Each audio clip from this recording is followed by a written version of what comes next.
Share മാർക്കറ്റിലൂടെ ലക്ഷങ്ങൾ സമ്പാദിക്കാം. ഇങ്ങനെ വരുന്ന ഒരുപാട് മെസ്സേജസ് നിങ്ങളെ DM-ൽ നിങ്ങൾക്ക് കാണാൻ പറ്റും. അതുപോലെ തന്നെ ഫോറക്സ് ട്രേഡിങ്, ക്രിപ്റ്റോ ട്രേഡിങ്, ഇത്തരം മെസ്സേജുകൾക്ക് നിങ്ങൾ റീപ്ലൈ കൊടുക്കാനോ അവരുമായിട്ട് നിങ്ങൾ എന്ത് ചെയ്യരുത്, അസോസിയേറ്റ് ചെയ്യാനോ നിൽക്കരുത്.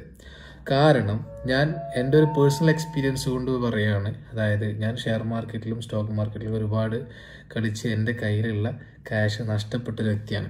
അപ്പോൾ അതുകൊണ്ട് പ്രോപ്പറായിട്ട് റിസർച്ച് ആൻഡ് സ്റ്റഡീസോ അല്ലെങ്കിൽ നല്ലൊരു മെൻറ്റർഷിപ്പോ ഗൈഡൻസോ ഇല്ലാതെ നിങ്ങൾ ഒരിക്കലും ഷെയർ മാർക്കറ്റ് ആയാലും സ്റ്റോക്ക് മാർക്കറ്റ് ആയാലും എന്തായിക്കോട്ടെ ട്രേഡിങ്ങിലേക്ക് നിങ്ങൾ ഇറങ്ങിത്തിരിക്കരുത്. കാരണം നിങ്ങളെ കയ്യിലുള്ള ഫണ്ട് ഒരു പക്ഷേ നിങ്ങൾ ആരുടെ കടം വാങ്ങിയതായിരിക്കും, അല്ലെങ്കിൽ നിങ്ങളുടെ എൻ്റെ ലൈഫിൽ സേവിങ്സ് ആയിരിക്കും. ഇത് നിങ്ങൾ ഡയറക്റ്റ്ലി കൊണ്ടുപോയി യാതൊരു നോളജോ ഒന്നുമില്ലാതെ ഇൻവെസ്റ്റ് ചെയ്യരുത്. മറ്റൊരാളുടെ സഹായത്തിൽ തീരെ നിങ്ങൾ ഇൻവെസ്റ്റ് ചെയ്യരുത്. പകരം എന്താണ് ഇത് എന്ന് നിങ്ങൾ പ്രോപ്പറായിട്ട് പഠിക്കാൻ നോക്കുക.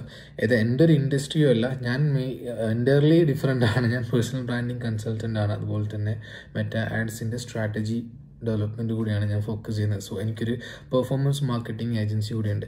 സോ ഇതിൽ ഞാൻ പല ആൾക്കാർ എന്നോട് ഈ മാർക്കറ്റിംഗ് എന്ന് പറയുമ്പോൾ ഷെയർ മാർക്കറ്റ് ആണോ സ്റ്റോക്ക് മാർക്കറ്റ് ആണോ, എന്താണ് ബ്രോ ആക്ച്വലി നമുക്ക് ഓൺലൈനായിട്ട് ഏൺ ചെയ്യാനുള്ള കാര്യങ്ങൾ എന്നൊക്കെ ഒരുപാട് മെസ്സേജസ് വരാറുണ്ട്.